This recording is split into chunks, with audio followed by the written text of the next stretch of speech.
एक निवेदन करूं, अगर आप खूब आगे बढ़ना चाहते हैं, यहाँ मेरे जितने युवा भाई बहन बैठे हैं, अगर आप खूब तरक्की करना चाहते हैं तो पहला ध्यान अपनी संगत पर दीजिए कि हमारे साथ चलने वाले जो हमारे यार दोस्त हैं उनका लक्ष्य क्या है। अगर आगे बढ़ना है तो ऐसे लोगों से दोस्ती करो जो आगे बढ़ने की चाह रखते हो। आगे बढ़ना है, तरक्की करना है तो ऐसे लोगों के साथ रहो जो आपको सही रास्ता दिखाए, आगे बढ़ने के लिए आपको प्रेरणा दे, आगे जाने के लिए आपको मार्ग दिखाए और आपका साथ दे। गलत संगत करोगे तो भगवान ने जो दिया है वो भी खत्म हो जाएगा। जैसी संगत वैसी रंगत। संगत अच्छे लोगों की करो। हम कहें बोले महाराज हम तो संगत ही बस करते हैं, बाकी जो हमारा दोस्त करता है वो हम थोड़ी करते हैं। तो एक बात बताओ, एक शराबी के साथ उसकी मोटरसाइकिल पे बैठ के, उसकी गाड़ी पे बैठ के आप शराबी के साथ शराब की दुकान पे जाओगे तो लोग आपको क्या समझेंगे? शराबी समझेंगे। आप कहो नहीं वो तो वो पीता है, हम तो हाथ भी नहीं लगाते। एक गिलास में वो शराब पी रहा है और दूसरे गिलास में आप उसके साथ बैठ के शरबत पियो, तो क्या आपके गिलास के शरबत को कोई शरबत समझेगा? नहीं समझेगा। ये संगत का असर है। तो निवेदन करूं, अगर आगे बढ़ना है तो अच्छे लोगों की संगत करो, माता पिता की सलाह लो। हम जीवन में अच्छा तो खूब करना चाहते हैं पर जब देखो तब बिगाड़ा हो जाता है।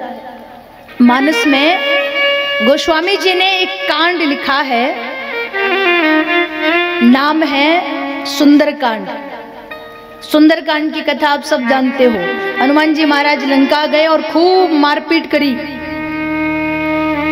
किसी को जान से मार दिया, किसी को डरा दिया, किसी को धमका दिया और अंत में लंका में आग लगा करके पुनः राम जी के पास आए। तो किसी ने भाव जगत में गोस्वामी जी से पूछा, बोले प्रभु जिस कांड को आपने सुंदर कांड लिखा है उस कांड का नाम तो भयंकर अग्निकांड होना चाहिए था, उसमें तो अग्नि अग्नि की कथा है और वो वास्तव में कांड है। हमारे गांव क्षेत्र में कहते हैं ना कि कांड किसे कहते, कहीं कोई मर्डर हो जाए, कहीं बहुत बड़ा कोई घोटाला हो जाए तो लोग कहते पास के गांव में एक कांड हो गया, किसी ने किसी को मार दिया, कांड हो गया। तो किसी ने गोस्वामी जी को पूछा, बाबा सुंदर कांड को तो भयंकर अग्निकांड लिखना चाहिए था और उसमें तो हनुमान जी ने खूब कांड भी किए, फिर कांड सुंदर कैसे हो गया? तो गोस्वामी जी ने कहा कि हनुमान जी जाने से पहले जामवंत जी के पास गए और जाके कहा अब आप मुझे रास्ता बताइए कि आगे करना क्या है। और जब जामवंत जी ने रास्ता दिखाया, हनुमान जी लंका गए और वहां जाके भले उन्होंने कांड किया, सफल होकर के लौटे, नाम रख दिया सुंदरकांड। कहने का तात्पर्य है जब भी कोई नया काम करो तो घर के बड़ों से, घर के बुजुर्गों से जरूर सलाह लो।